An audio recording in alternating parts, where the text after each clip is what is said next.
दोस्तों, स्वागत है मेरे यूट्यूब चैनल फिश फार्मिंग पर।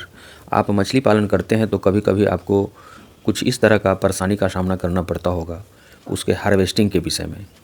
आज हम इस वीडियो के माध्यम से कौन कौन सी मछली का आप पालन कर रहे हैं, किस मछली का किस तरह से हार्वेस्टिंग आप कर सकते हैं कि आपको हार्वेस्टिंग में परेशानी नहीं हो।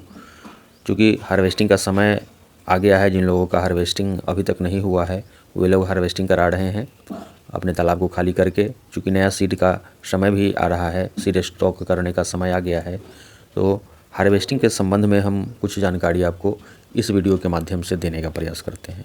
कभी कभी आपको लगता है कि हमारी मछलियाँ हार्वेस्ट करने का योग्य हो गया है, ज़्यादा ठंडी का सीज़न रहता है तो उस समय भी हार्वेस्टिंग में प्रॉब्लम आता है। अगर तालाब आपका बहुत ज़्यादा खरपतवार रहता है, उस कारण से भी आपको हार्वेस्टिंग करने में दिक्कत आती है। और जब आप अपने तालाब में कॉमन कार्प का पालन करते हैं, कॉमन कार्प का बीज डालते हैं अपने तालाब में, तो इसकी हार्वेस्टिंग किस तरह से की जाए, हम मुख्य रूप से आज के वीडियो में कॉमन कार्प के हार्वेस्टिंग के संबंध में जानकारी देते हैं। जिस समय आप जाल चलवाते होंगे, बहुत कम मछलियां आपको जाल में आती होंगी। दूसरी मछलियां तो सही ढंग से जाल में आ जाती होंगी, लेकिन अगर आप सीड स्टॉक किए हुए हैं, जब आप जाल चलवाते होंगे, बड़ा से बड़ा जाल भी चलवाते होंगे, तो उसमें कॉमन कार्प नहीं आ रहा होगा। इस तरह की शिकायतें कितने तरह के कमेंट के माध्यम से हमको कई कमेंट के माध्यम से जानकारी मिला है। तो इसी को ध्यान में रख करके यह वीडियो कॉमन कार्प की हार्वेस्टिंग के विषय में हम जानकारी देने का प्रयास कर रहे हैं। कॉमन कार्प आपके तालाब में बच्चा दे देती है, ये तो जानकारी आपको होगा ही, नहीं तो हम फिर से बता देते हैं। कॉमन कार्प जो मछली है, यह विदेशी कार्प में इकलौता मछली है जो आपके तालाब में बच्चा दे देती है। तो चलिए, यह विषय आज का नहीं है कि कौन मछली तालाब में बच्चा देती है, कौन मछली नहीं देती है। हम ऐसे ही बात कर लिए कॉमन कार्प के संबंध में।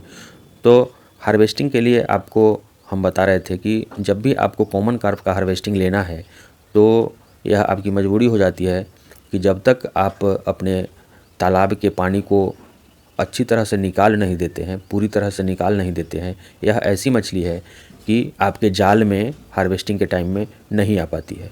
इसको सारी मछलियां को हार्वेस्ट करने के लिए पहले अपने तालाब की सारी पानियों को आपको निकाल देना पड़ेगा। या तो गर्मी के कारण पानी सूख गया है आपके तालाब से, और नहीं तो अगर आप कॉमन कार्प का हार्वेस्टिंग लेना चाहते हैं, बड़ी बड़ी मछलियां हो गई हैं, तो आप सारे पानी को पहले तालाब से बाहर कर दें, निकलवा दें।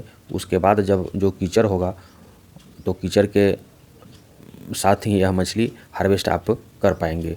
जिस समय आप जाल चलाते हैं, बड़ा से बड़ा कितने बेहतर ढंग से अच्छे तरह से आप जाल चलाते हैं, फिर भी यह आपके जाल में नहीं आती है। इसका कारण यही होता है कि यह कीचड़ के नज़दीक चली जाती है, एकदम तली में कीचड़ में ही चली जाती है और जाल में नहीं आ पाती है। तो यही एकमात्र टेक्निक है कि जब तक आप अपने तालाब का पूरा पानी, संपूर्ण पानी नहीं निकाल देते हैं, कॉमन कार्प मछली को हार्वेस्ट आप नहीं कर सकते हैं, अपने तालाब से नहीं निकाल सकते हैं।